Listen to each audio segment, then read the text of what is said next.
Hello दोस्तों, नमस्कार। प्रिय मित्राणि नमः संस्कृता। आपके अपना ऑफिशियल चैनल बड़ा कैरियर पे आप सभी मित्रों को स्वागत एवं हार्दिक अभिनंदन है। मैं इसके यादव गुड्डू सर आज एक नई वीडियो के साथ फिर से एक बार मैं आपके सामने उपस्थित हूँ। और आज की क्लास में हम लोग एक बहुत ही शानदार टॉपिक लेकर आए हैं, जो कि प्यूसम भाग 2 संस्कृत के द्वितीय पाठ के बारे में हम लोग जानेंगे। आज थोड़ा सा वॉइस स्लो रहेगा, हमारी गला ख़राब है, फिर भी मेरा प्रयास रहेगा कि चीज़ों को एकदम बिल्कुल सिंपल तरीके से आपको मैं समझाऊं। तो चलिए हम लोग शुरू करते हैं।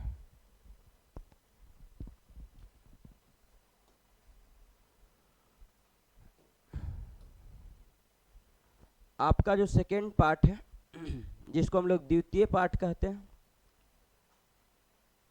जिसका नाम है पाटलिपुत्र वैभवम। पाटलिपुत्र वैभवम का मतलब होता है मित्रों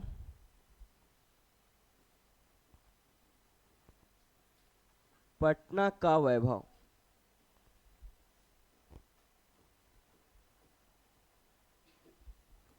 पटना का वैभव या पटना की सुंदरता कह सकते हो।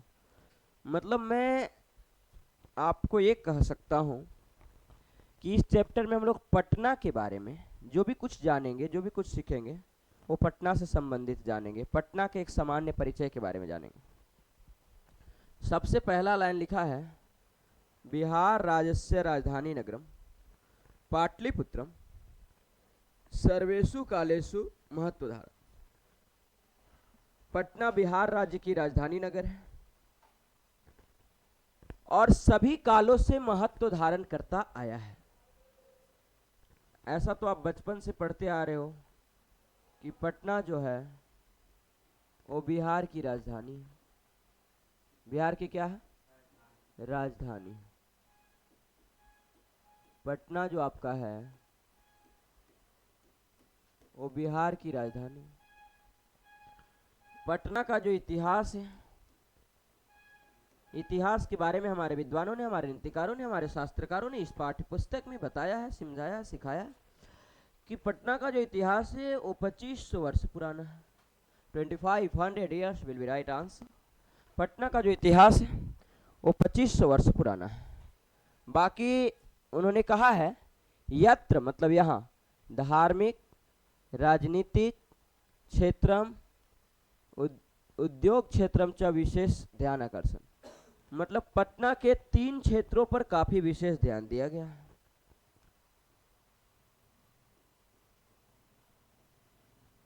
धार्मिक क्षेत्र पे, राजनीतिक क्षेत्र पे और उद्योग क्षेत्र पे काफी विशेष ध्यान दिया गया। पटना के धार्मिक क्षेत्र पे, राजनीतिक क्षेत्र पे तथा उद्योग क्षेत्र पे विशेष ध्यान दिया गया।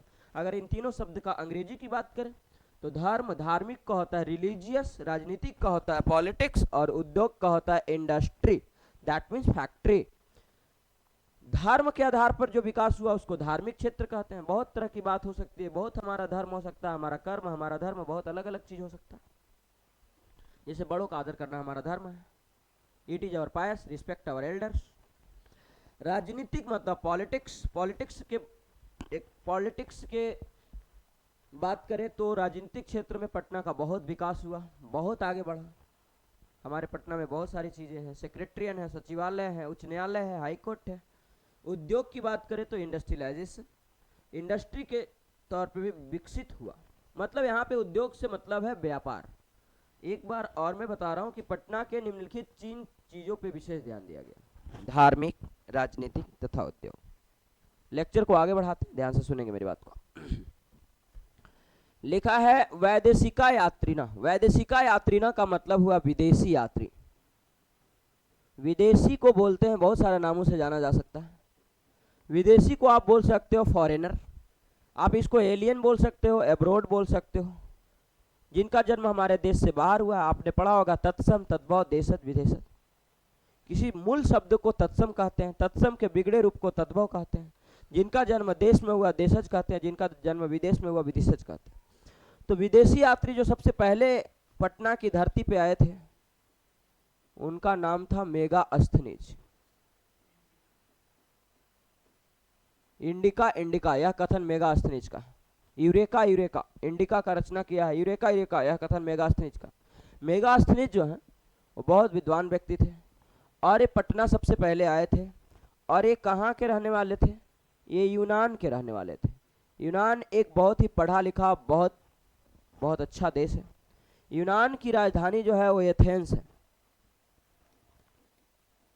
यूनान शहर को पहले ग्रीस कहा जाता था और यूनान में रहने वाले लोगों को ग्रीक कहा जाता था।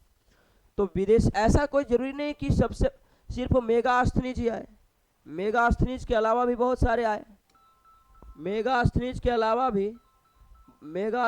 अलावा भी बहुत सारे आए।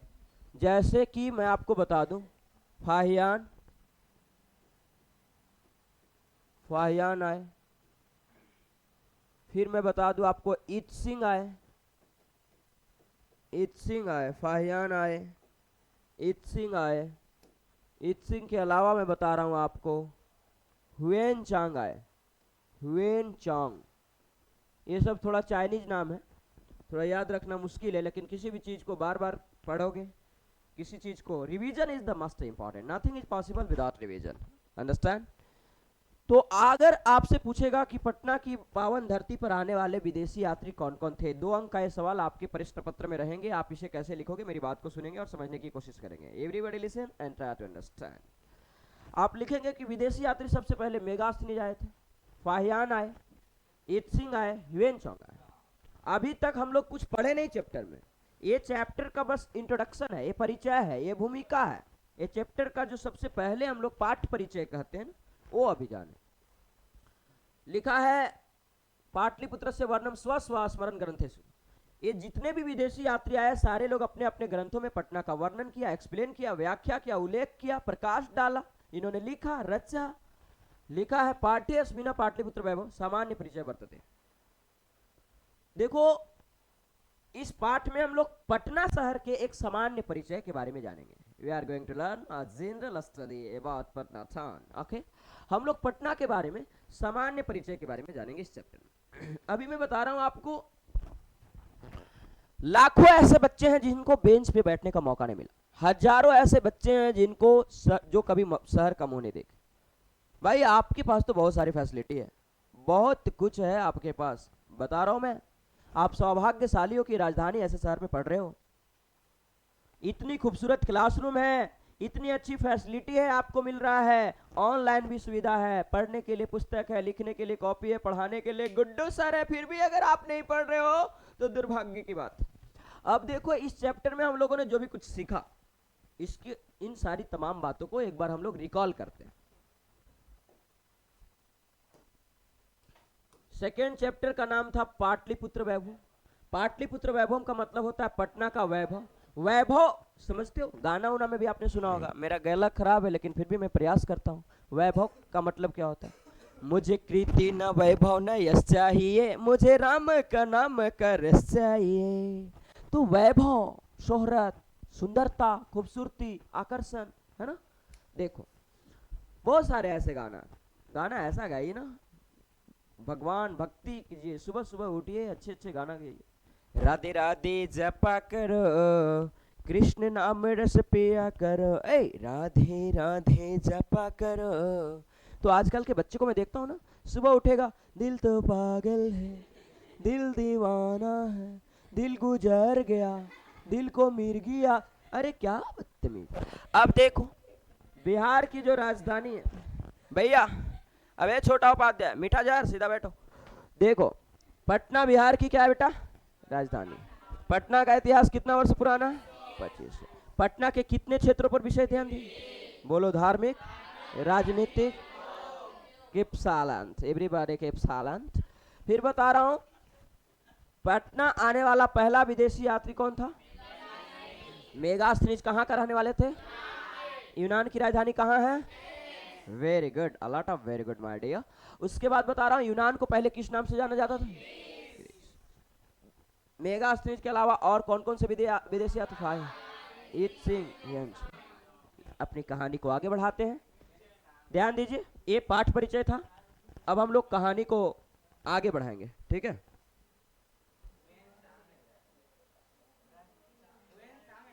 ह्यूएन चांग,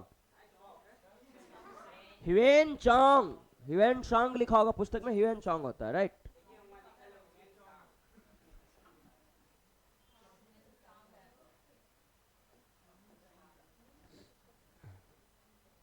ठीक है, ये चीज आपने समझ लिया पूरा। एक बोलो ना। अरे मैंने क्या कहा, ह्यूएन चांग होगा, ह्यूएन सॉन्ग लिखा हुआ है, ठीक है, पढ़ना ह्यूएन चांग।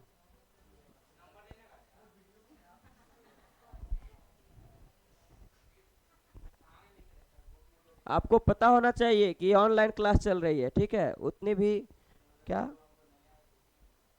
तुम क्या कर रहे हो, समझ में नहीं आ रहा तुमको? ड्यूरिंग क्लास इस तरह से तुम बोले जा रहे हो।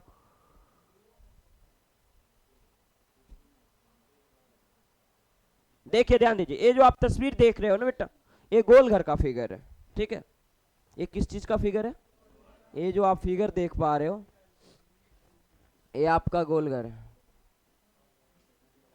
आप लोग तो सौभाग्यशाली हो कि पटना में रह रहे हो, और पटना में ये गोल घर है। पटना के एक आकर्षण केंद्र है, बहुत अच्छा जगह है, बहुत खूबसूरत जगह है, कभी मौका मिले भविष्य में तो आप जाइए।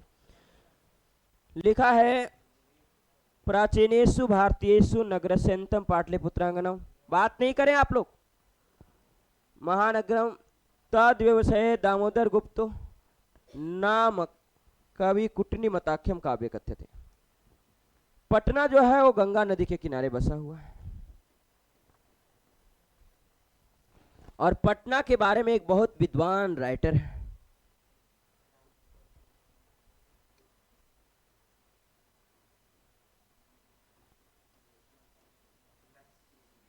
दामोदर गुप्त जी। दामोदर गुप्त ने पटना के बारे में कहा है कि दो पंक्ति इन्होंने लिखा है, और इनका जो ग्रंथ का नाम है, इनका जो ग्रंथ का नाम है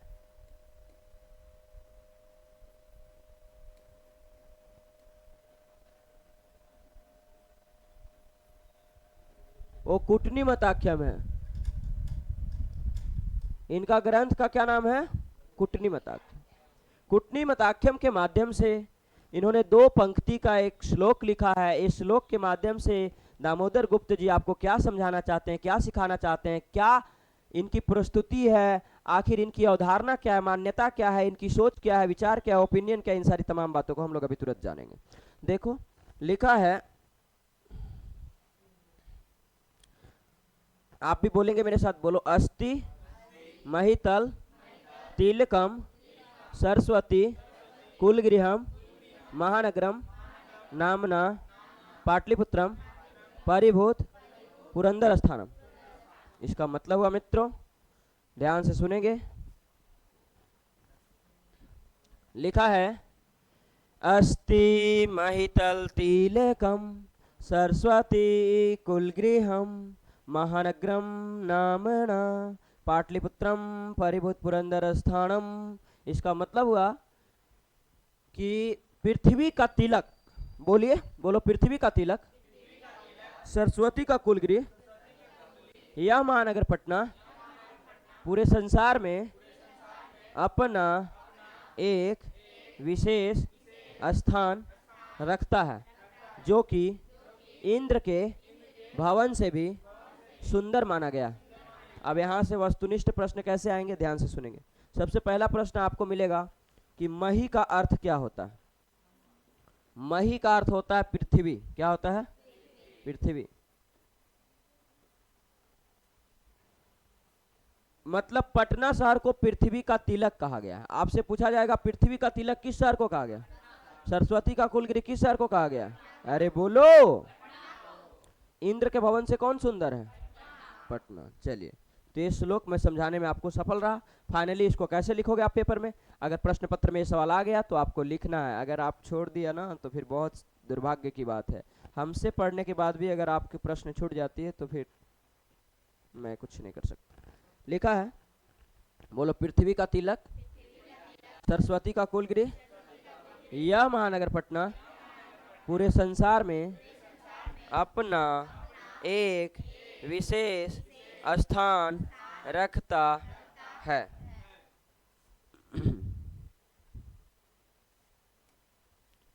आगे लिखा है, इतिहासे सूर्यते यत गंगा तीरे बुध काले पाटली ग्राम स्थित आसित।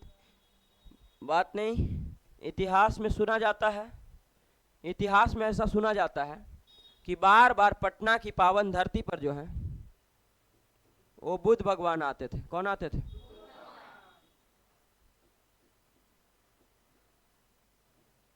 बुद्ध भगवान के बारे में तो पूरा डिटेल दिया नहीं है, लेकिन ज्ञान के लिए मैं आपको बता देता हूं कि बुद्ध भगवान का बचपन का नाम सिद्धार्थ था। क्या नाम था? बुद्ध भगवान जो थे वो बौद्ध धर्म के संस्थापक थे। किस धर्म के? उनका जन्म लुम्बिनी में हुआ था। कहाँ हुआ था? जो कि नेपाल में है। कहाँ है? उनके माता का नाम जो था महामाया था। क्या था? लेकिन महामाया 7 दिन के अंदर उनकी मृत्यु हो गई। उनका लालन पालन उनकी दूसरी माता गौतमी ने की। किसने की? इसी कारण से जब भगवान बुद्ध बड़े हुए तो उनका नाम गौतम रखा गया। ठीक है, क्या रखा गया? और जब गौतम बुद्ध विवाह योग्य हो गए तो उनकी पत्नी का नाम यशोधरा था। क्या नाम था? और उनका एक पुत्र हुआ जिसका नाम राहुल था। क्या नाम था? राहुल। और उनके पिता का नाम राजा सुधोधन था। क्या नाम था? तो इन सारी तमाम बातों को आपको जानना चाहिए। फिर आपको मैं बता रहा हूँ, गर्मी बहुत है ना। फिर देखो, इतिहास में ऐसा सुना जाता है कि बार बार भगवान बुद्ध पटना आते थे।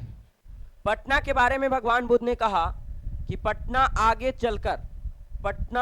चलकर एक महानगर बनेगा।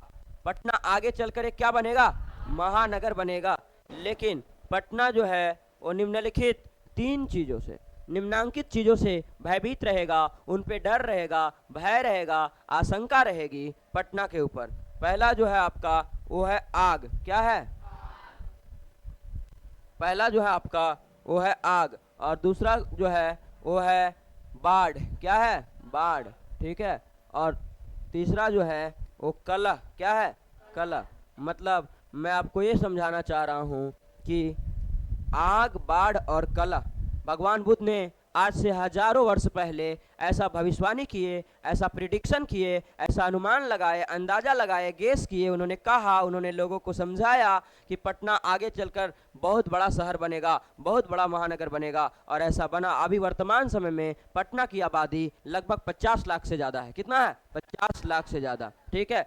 और हाँ, 2009-10 के आसपास पटना की जनसंख्या मात्र 25 से 26 लाख था, लेकिन अभी 2024 में 50 लाख को क्रॉस कर दिया है। और इसी तरह से जो लोग प्राचीन काल में गांव में रहते थे वो भविष्य में शहर में शिफ्ट होते जा रहे हैं। दिन प्रतिदिन नगर में रहने वाले लोगों की संख्या में वृद्धि होती जा रही है और गांव में रहने वाले लोगों की संख्या में गिरावट होती जा रही है। कम लोग रह रहे हैं। तो बता रहा हूं, भगवान बुद्ध का ये बात याद रखिएगा। सब्जेक्टिव में भी आपसे पूछा जाएगा, 2 अंक का सवाल आएगा कि भगवान बुद्ध ने पटना के बारे में क्या कहा। तो आप लिखेंगे, भगवान बुद्ध ने पटना के बारे में कहा कि पटना आगे चलकर एक महानगर होगा, लेकिन 3 चीज़ों से भयभीत रहेगा। कितने? कौन कौन चीज़ से? आग से, और बाढ़ से, और कलह से। तो ये भी मैंने आपको समझाने में सफल रहा। वही बात लिखा है, ग्राम्य महानगर भविष्यति किंतु कलहस्य अग्निधान्य जल पुरस्य भयात् सर्वदा क्रांता भविष्यति। कालांतरेण, कालांतरेण का मतलब होता है आगे चलकर। क्या होता है? आगे चलकर। पाटली ग्रामयो पाटलिपुत्रमिति कथति। एक बात और आप जानिएगा, बुद्ध भगवान के समय में पटना का जो नाम था, बुद्ध भगवान के समय में पटना का जो नाम था वो पाटली ग्राम था। क्या नाम था? हालांकि वही पाटली ग्राम आगे चलकर पाटलिपुत्र कहलाया। क्या कहलाया? पाटलिपुत्र कहलाया। वही जो है आगे चलकर जो आपका वो पाटलिपुत्र कहलाया। अब देखो, चंद्रगुप्त मौर्य काले अस्य नगरस्य शोभा रक्षा अति उत्कृष्ट आसित। चंद्रगुप्त मौर्य के शासन काल में पटना का जो रक्षा व्यवस्था था वो अति उत्कृष्ट था। कैसा था? अति उत्कृष्ट था। मतलब बहुत ही अति उत्कृष्ट का मतलब हुआ अत्यंत उच्च कोटि के था। और एक सवाल और भी क्रिएट हो सकता है, यहाँ सवाल ये भी बन सकता है, मेगास्थनीज किसके शासनकाल में पटना आए थे? तो आपका जवाब हो जाएगा, क्या हो जाएगा बोलो? चंद्रगुप्त मौर्य। मौर्य के शासनकाल में आए थे।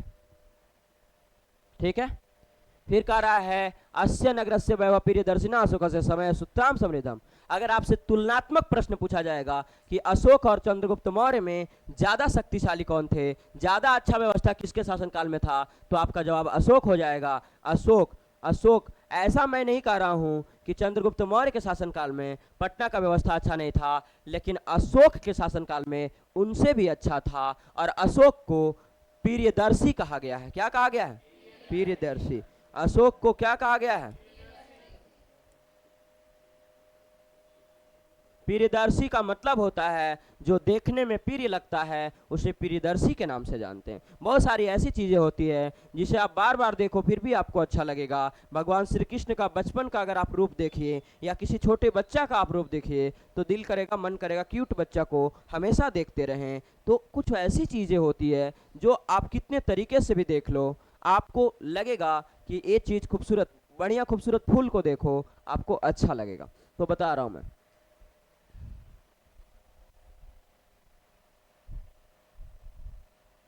यहां तक मैंने आपको समझाने में सफल रहा। लेक्चर को आगे बढ़ाते हैं। बहुकालम पाटलिपुत्र से प्राचीन सरस्वती परंपरा। प्राचीन काल से ही पटना शहर सरस्वती की परंपरा रही है। सरस्वती की क्या रही है? परंपरा रही है। एक बहुत अच्छे विद्वान है जो कि पटना के बारे में उन्होंने लिखा है, राजशेखर उनका नाम है। राजशेखर ने एक ग्रंथ लिखा है जिसका नाम है काव्य मीमांसा। क्या नाम है? काव्य मीमांसा। काव्य मीमांसा। इसके राइटर है राजशेखर। कौन है? इन्होंने 2 पंक्ति का श्लोक लिखा है और श्लोक के माध्यम से क्या बताना चाहा है, ध्यान दीजिए। लिखे हैं, अत्रोप वर्ष वर्षाभि पाणिने पिंगला विव्याड़ी वर रुचि पतंजलि ए परिचिता ख्याति मुप जगमु। सॉरी। लिखा है अत्रोप वर्ष वर्षावे, मतलब हजारों वर्ष पहले। हजारों वर्ष पहले बहुत सारे लेखक, जैसे बोलो पाणिनि, पिंगल, व्याडी, पतंजलि, वररुचि इत्यादि लोग पटना के पावन धरती पर आए और वे आकर अपने अपने ग्रंथों में पटना का बहुत ही सुंदर तरीके से वर्णन किए तथा ख्याति प्राप्त किए, प्रसिद्धि प्राप्त किए, लोकप्रियता प्राप्त किए, लोकप्रिय हुए, पॉपुलर हुए, फेमस हुए, मशहूर हुए। आगे देखिए, लिखा है कतिपेषु प्राचीन ग्रंथेषु पाटलिपुत्र से नामांतर पुष्पपुर कुसुमपुर। ये बहुत ही इंपॉर्टेंट क्वेश्चन है, बहुत ही ज्यादा इंपॉर्टेंट है दोस्तों। मित्रों, ये सवाल कई बार आपके प्रीवियस ईयर क्वेश्चन में पूछा जा चुका है कि पाटलिपुत्र का नाम बदलकर पुष्पपुर या कुसुमपुर क्यों रखा गया, इसके पीछे आप क्या कारण है, इसका व्याख्या करें, उल्लेख करें, वर्णन करें, स्पष्ट करें, प्रकाश डालें। तो आप कैसे लिखोगे, आप मेरी बात को सुनेंगे। लिखा है, अनेन ज्ञाते यत् नगरस्य समीपे पुष्पानां बहुदलम भवति भवति पुष्पानां बहुमूल्य उत्पादनम भवति पाटलिपुत्रमिति। कहा जाता है जी कि बोलो, बहुत समय पहले की बात है, पटना गंगा नदी के किनारे बसा हुआ करता था, अभी भी बसा हुआ है। पटना के दियारा क्षेत्र में, अर्थात जहां बालू ही बालू हो, पटना के दियारा क्षेत्र में बहुत अधिक मात्रा में पाटल की खेती होती थी। और पाटल का अर्थ, बोलो पाटल का अर्थ, पाटल का अर्थ गुलाब होता है। पाटल का अर्थ क्या होता है? गुलाब होता है। और गुलाब एक प्रकार का फूल है जिसे पुष्प कहते हैं, और पुष्प को ही कुसुम कहा जाता है। यही कारण है कि पाटलिपुत्र का नाम बदलकर पुष्पपुर या कुसुमपुर रखा गया। चलिए, तो आगे ध्यान देंगे, सारे बच्चे इधर ध्यान देंगे। लिखा है पटना में एक महोत्सव मनाया जाता था जिसका नाम है कौमुदी महोत्सव। क्या नाम है? पटना में एक महोत्सव मनाया जाता था जिसका नाम है कौमुदी महोत्सव। क्या नाम है? कौमुदी महोत्सव। और कौमुदी महोत्सव जो है, कौमुदी महोत्सव जो है आपका, जिसकी शुरुआत गुप्त वंश के शासनकाल में हुआ था। किसके शासनकाल में? गुप्त वंश के शासनकाल में कौमुदी महोत्सव मनाया जाता था। कौमुदी का मतलब प्रकाश होता है, आलोक होता है, रोशनी हो सकता है, ज्योति हो सकता है, बहुत सारी बातें हो सकती है। तो कौमुदी महोत्सव जो है वो गुप्त वंश के शासनकाल में मनाया जाता था। और गुप्त वंश के शासनकाल में मतलब कौमुदी महोत्सव शरद ऋतु में मनाई जाती है। जानकारी के मुताबिक मैं आपको बताना चाहूँगा कि हमारे देश में, हमारे भारतवर्ष में कुछ 5 प्रकार की ऋतुएं पाई जाती है। ठीक है ना? बसंत ऋतु, वर्षा ऋतु, ठीक है, ग्रीष्म ऋतु, शरद ऋतु, और एक होता है कौन? बताइए। ग्रीष्म 1, शरद 2, पतझड़ को ही शरद कहते। टोटल 5 हुआ नहीं हुआ? बसंत ऋतुओं का राजा है, वर्षा ऋतुओं की रानी है, 2 ऋतु हो गया। उसके बाद में ग्रीष्म बताया 3, और शीत ऋतु 4, और शरद 5। आगे ध्यान दीजिएगा, यहाँ पे लिखा है गुप्त वंश के शासनकाल में कौमुदी महोत्सव जो है अत्यंत प्रचलित है। और इस पर्व में कैसा आनंद देखने को मिलता है? दुर्गा पूजा की तरह। किस पूजा की तरह? जिसे हम लोग दशहरा के नाम से भी जानते हैं। क्या जानते हैं? दशहरा को शॉर्ट में डीपी कहते हैं, लेकिन डीपी का मतलब कुछ आप अलग समझ लेते हो। वो डीपी नहीं जो डिस्प्ले पिक्चर होता है, जो आप डीपी लगाते हो। ए डी से दशहरा और पू से पीसा, पी से पूजा। चलिए आगे देखो।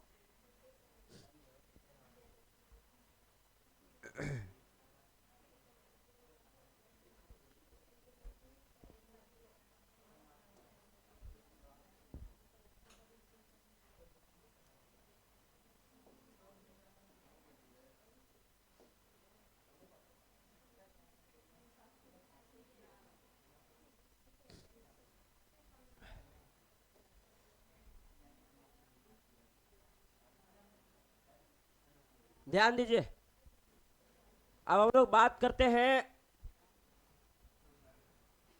मुद्रा राक्षस। मुद्रा राक्षस के रचनाकार जो हैं वो कौन है? बताइए। मुद्रा राक्षस के रचनाकार जो हैं वो मेगास्थनीज के द्वारा लिखा गया है। और मुद्रा राक्षस एक बहुत बड़ा ग्रंथ है जिसमें वर्णन किया गया है आंगल शासनकाल। आंगल क्या होता है? अंग्रेज को संस्कृत में आंगल कहा गया। क्या कहा गया? अंग्रेज को संस्कृत में क्या कहा गया? अंग्रेज को संस्कृत में क्या बोला गया बाबू?